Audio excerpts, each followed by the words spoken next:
untuk kelas minggu kemarin yang nggak bisa kita lakukan, ya. Topiknya adalah jaringan dan internet. Jadi salah satu tujuannya kalian dikenalkan dengan ini harapannya adalah bisa mengetahui ya, bagaimana konsep keterhubungan kita ya dengan internet saat ini, dan mungkin tadi nanti ada satu hal yang perlu disampaikan terkait dengan salah satu keamanan yang bisa kita mulai pilih-pilih sekarang nih ya dalam berselancar di dunia di internet. Karena beberapa masalah-masalah seperti ada orang yang kebobolan gitu ya ATM-nya, atau mungkin dia ketipu gitu ya, itu biasanya karena memang sebelumnya dia telah memberikan datanya gitu ya, memberikan datanya entah melalui apa, atau mungkin datanya dicuri gitu ya, data dirinya, sehingga orang lain itu bisa kenal tanpa harus bukan kenal ya, bisa tahu ya bagaimana rekaman jejak kita gitu ya, dan bisa menduga-duga sehingga penipuannya itu bisa lebih mudah dilakukan. Nah, jadi itu ya yang akan kita coba pelajari ya pada hari ini ya. Nah, ada 5 poin yang kita bahas satu persatu. Yang pertama adalah pengertian jaringan ya.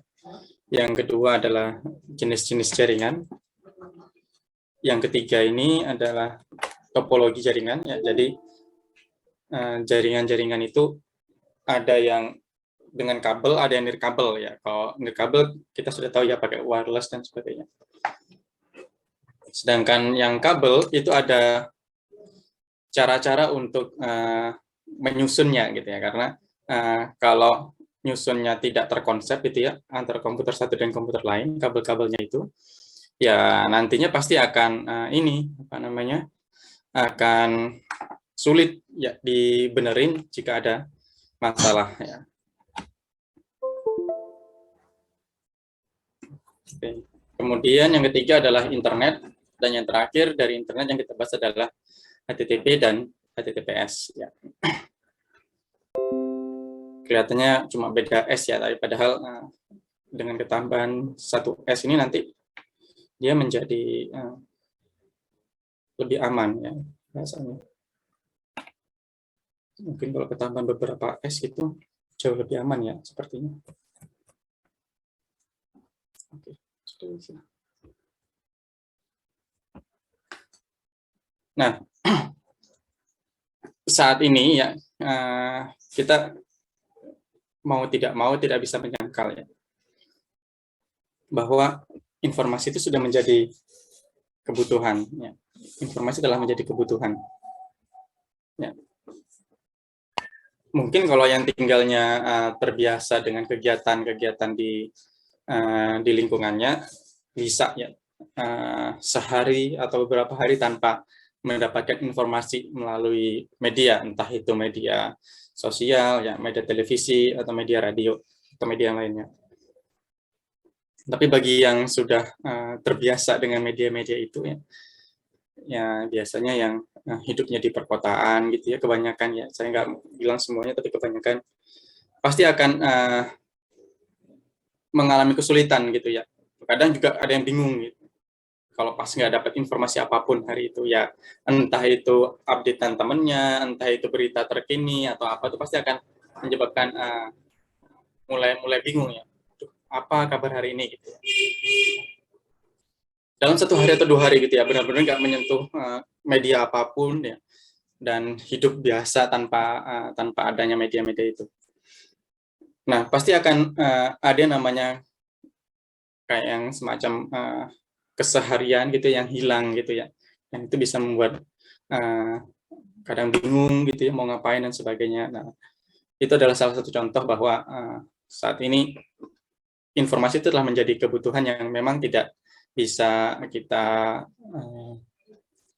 walaupun tidak kita bisa walaupun tidak seperti makan gitu yang ada fisiknya, tapi dia tetap menjadi hal yang perlu paling tidak ya sebagai asupan harian itu. Ya bisa jadi berita ya kemudian ada yang kata-kata bijak, ya musik atau sebagainya, itu adalah suatu informasi gitu ya yang kita dapat dari media-media saat ini.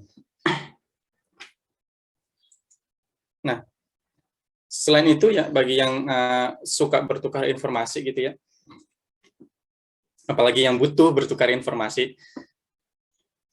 dia melakukan baik itu dari skala personal gitu ya, hingga kegiatan yang berskala besar gitu ya, seperti saat inilah ya, apalagi masa pandemi ini ya, kita berkomunikasi, bertukar informasi melalui menggunakan media Zoom gitu ya. Dan di hari kerja ya, hari kerja Senin sampai Jumat ini sudah menjadi keseharian kita ya untuk saling berinteraksi ya dengan menggunakan media. Bahkan Sabtu pun masih ada ya.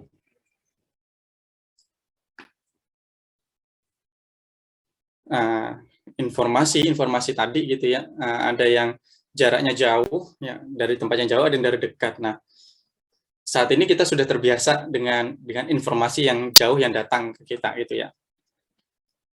Dan ya entah berita tentang artis gitu ya, tentang istana negara, tentang universitas lain, penelitian lain atau sebagainya, itu pasti akan menjadi salah satu hal yang kita ingin cari gitu ya saat ini. Ya memang tidak di dalam jangkauan yang rendah. Kalau dulu pertukaran informasi dalam jarak jauh ini ya tidak sangat terbatas sekali gitu ya, dan itu dilakukan dengan menggunakan media, entah itu ada yang mengirim gitu ya, pengirim pesan, ada yang menggunakan merpati atau sebagainya, dan itu menjadi tidak efisien karena perlu waktu yang lama gitu ya untuk mencapai tempat di mana pemberian informasi itu. Nah, untuk membantu pertukaran informasi, berbagai cara dikembangkan gitu ya, dari membangun sejumlah jaringan informasi menggunakan teknologi seperti televisi gitu ya. Seperti jaringan komunikasi lainnya ya, komputer pun perlu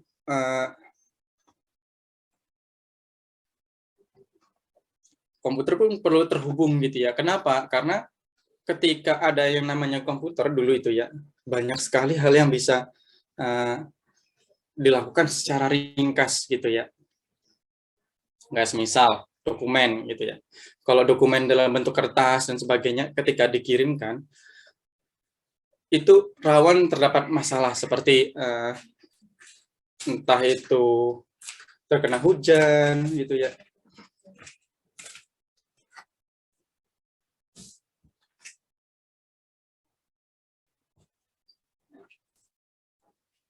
Terkena hujan, kemudian entah itu nanti ada apa gitu di jalan, itu pasti dia bisa menjadi masalah gitu ya dalam pertukaran informasi. Tapi beda halnya dengan bentuk digital ya.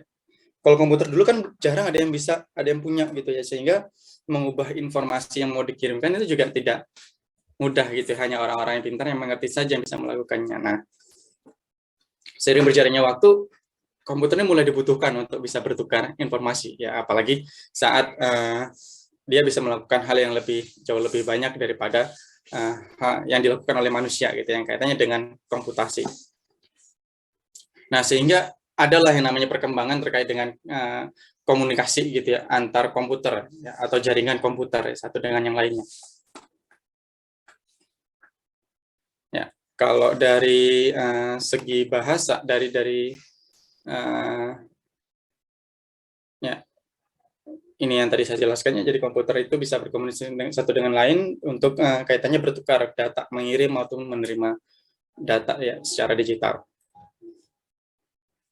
Nah, jaringan itu secara sederhana dapat diartikan sebagai beberapa komputer yang terhubung satu dengan lain gitu ya.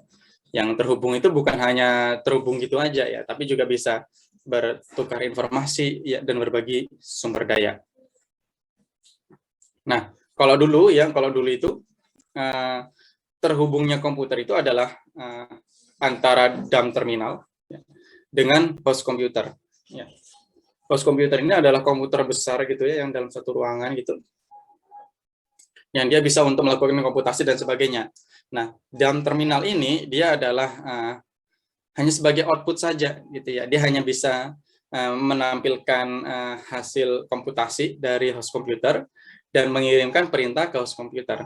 Nah, seiring berjalannya waktu ya, DAM terminal ini tidak hanya host komputer tidak hanya terhubung ke satu DAM terminal ya, tapi juga bisa terhubung ke DAM terminal yang lain.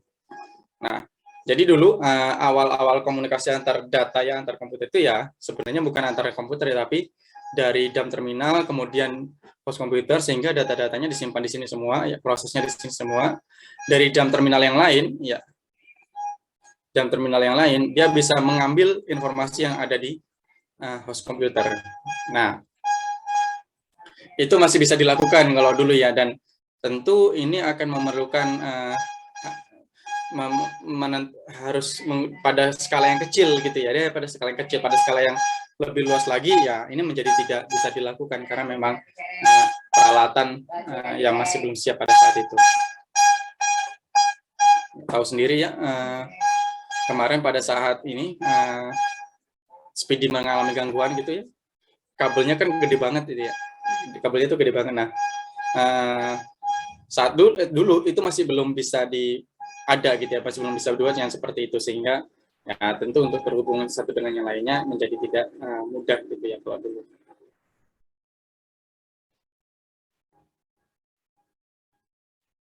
Nah, kalau dulu ya tadi kita lihat bahwa DAM terminal ini hanya sebagai view dan pengiriman perintah. Nah, namun pada saat perkembangannya ya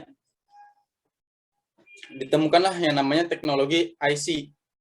Ya, teknologi IC itu adalah suatu chip gitu ya, yang bentuknya kayak laba-laba gini kalau kecil gitu ya. Kalau panjang dia kayak kaki 1000, kayak kelabang gitu ya bahasa Jawanya. Dimana itu sudah bisa meringkas gitu ya suatu komponen yang sangat besar. Suatu komponen yang sangat besar gitu ya. Dan dengan adanya ini ya, yang tadinya DAM komputer ini hanya untuk view saja, ya DAM komputer hanya untuk view saja. Sekarang dengan skala yang lebih kecil ya, dengan skala IC yang lebih kecil gitu, kita bisa buat komputer yang lebih kecil juga akhirnya ya, tidak melulu ruangan yang besar ya. Dan konsep keterhubungannya pun sekarang menjadi berbeda gitu ya, bukan DAM ke host komputer kemudian ke DAM terminal yang lain, tapi antar komputer ke komputer yang lain ya. Kurang lebih seperti itu ya. Nah, dengan adanya IC ini, komputer bisa memproses datanya sendiri ya.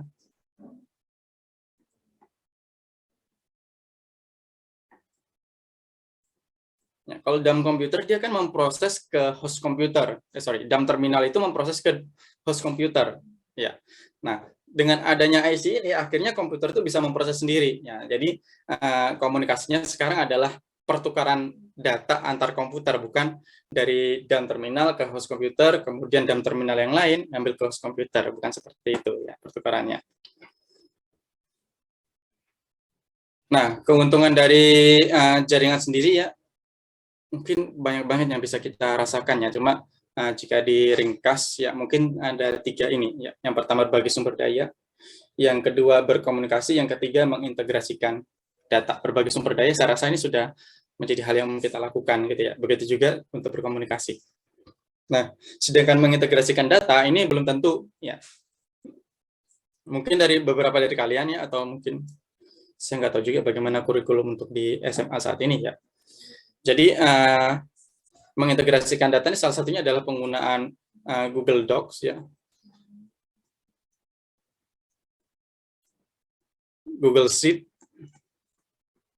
dan Google Slide ya, yang mungkin bisa kita akses dengan mudah dan menjadi keseharian gitu ya, karena kan saat ini suatu email seseorang itu biasanya menggunakan Google Meet. Nah, Google Docs ini ya, Google Sheet dan Google Slide ini adalah dokumen yang ada di Google gitu ya, ada yang di internet, yang dalam pengerjaannya dia bisa dilakukan oleh beberapa orang sekaligus. Ya. Jadi beberapa orang sekaligus itu bisa mengerjakan satu dokumen gitu ya, dan ini nanti akan ada ininya apa namanya tandanya gitu ya, siapa yang mengerjakan ini, siapa yang menulis ini, itu ada tandanya. Ini kan menjadi apa namanya ya, salah satu komunikasi yang lain lagi gitu ya, komunikasinya bukan melalui bukan seperti video call, telepon dan sebagainya, tapi ternyata dalam bentuk penyusunan dokumen gitu ya. Nah, ini dulu masih belum bisa gitu ya. Kalau dulu masih belum bisa begini, yang bisa kita lakukan hanyalah filenya kita edit dulu gitu ya di lokal gitu ya. Kemudian kita kirim ke temannya, lagi kirim lagi. Nah, kalau sekarang nggak bisa dikerjakan sekaligus dalam satu waktu gitu ya. Dan ada tandanya siapa yang mengerjakan ini, siapa yang mengerjakan ini, siapa yang merubah, siapa yang menghapus, itu ada tandanya dia. Nah, ini salah satu contoh kita saat untuk mengintegrasikan data ya, mengintegrasikan informasi juga ya maksudnya. Jadi suatu hal yang dikerjakan secara bersamaan, yang satunya itu melengkapi yang lainnya, sehingga tersusun suatu hal yang pas nantinya yang dibutuhkan. Oke, ini yang menjadi keuntungan dari jaringan ya secara umum. Nah, sekarang kita masuk ke jenis-jenis jaringan ya. Tadi kita sudah bahas pengertian jaringan ya. Jaringan komputer itu adalah beberapa komputer yang dapat terhubung sekaligus gitu ya. Kemudian keuntungan dari adanya jaringan ya. Dan yang saat ini ya kita akan bahas adalah jenis-jenis jaringan ya. Secara garis besar ya, secara umum jaringan satu ya, jenis jaringan satu dengan yang lain itu dibedakan adalah dari jaraknya. Ya, ada yang hanya skalanya satu kantor gitu ya, satu kota, kemudian ada antar kota ya, antar pulau dan antar negara. Dan ada yang namanya internet. Kalau internet sudah menghubungkan keseluruhan gitu ya. Nah, yang pertama local area network ya. Kemudian ada metropolitan area network ya. Wide area network, internet, dan wireless. Ya, wireless ini nyambung ke LAN sebenarnya nih ya. Jadi tidak perlu terlalu dijelaskan ya. Ini nyambung ke LAN dia. Nah, dari namanya saja sudah kelihatan gitu ya, dari lokal ke metropolitan, kemudian ke wide ya, yang lebih luas lagi. Nah, sehingga memang bisa dilihat dari perbedaan luas areanya kalau jaringan itu ya, jenis-jenis jaringan ini. Yang pertama adalah kita bahas adalah LAN ya. Kalau LAN ini adalah jaringan komputer yang sederhana, ada di lingkungan yang kecil gitu ya, di ruangan yang kecil ya, maksimal satu kantor ya, LAN itu ya. Baik pun itu, walaupun itu kantornya gede banget ya, kayak Lipo atau mungkin yang lainnya, ataupun kantornya kecil banget gitu ya, seperti di puskesmas dan sebagainya. Nah, jaringan yang dipakai di situ itu menggunakan jenis jaringan LAN ya, hanya di dalam lingkup itu saja. Kemudian umumnya jaringan LAN ini selalu terkoneksi ya, karena memang gampang banget ya, dia ada di satu area kecil ya, untuk terhubung satu dengan lainnya dia menjadi sangat mudah gitu ya. Contoh yang lain adalah pada saat di percetakan gitu ya. Kalau kalian pernah mencetak banner ya, apa stiker, poster dan sebagainya ya, pasti ada komputer klien ya istilahnya itu, komputer untuk konsumen gitu ya, di mana konsumen itu memberikan desainnya, dicek dulu sebelum diproses. Nah, setelah selesai dicek dan sebagainya, itu dikirim ke tempat yang lain, kemudian nanti tinggal dicetak. Nah, pengirimannya tidak menggunakan flash disk dari komputer ini ya, tapi dari menggunakan jaringan gitu ya. Komputernya sudah terkoneksi pada server, tinggal dikopikan saja ke server, kemudian dari server tinggal mencetak. Nah, itu salah